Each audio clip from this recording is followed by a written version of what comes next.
Nakokonsensya na nga ng gusto itong si Paolo matapos nga niyang malaman at makita kung paano na nasasaktan ng kanyang ina sa ginawa ng kanyang amang si Craig.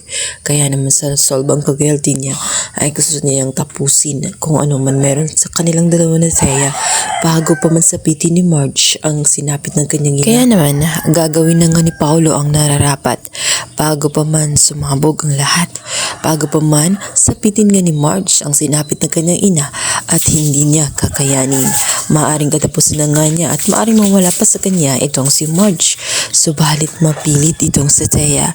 Hindi niya kaya na kumula sa pinasok niyang relasyon dito kay Paolo kahit alam niya na bawal ito at talagang hindi naman ito tumatagal dahil sa sitwasyon nilang dalawa. Paolo pipiliin pa rin kahit anong mangyari ang kanyang asawa.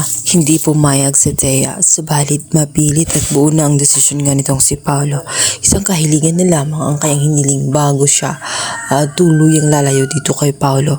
Ngunit sa pagkakataong yun ay mabibisto na nga sila ng tuluyan dahil aksidente namang magpagawi nga itong si Jobert doon at makikita nga niya ang mga ginagawa nila. Kaya naman si Jobert ay takot na takot sa kanyang nangyari.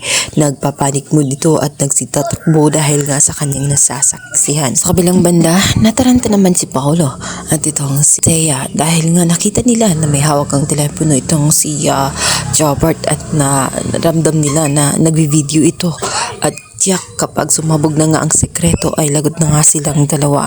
Yan naman agad nilang hinabol itong si Jobert. Nagsisihan pa nga sila.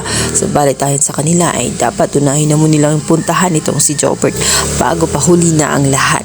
Si Thea ay pilit nga hinahabol itong si Jobert na ito namang naging dahilan ng paglayungan nitong si Jobert. Lumalayo si Jobert dahil tingin niya dito kay Thea ay isang napakasamang babae. Pilit niya itong iniiwasan hanggang sa bigla na lamang siyang maaksidente.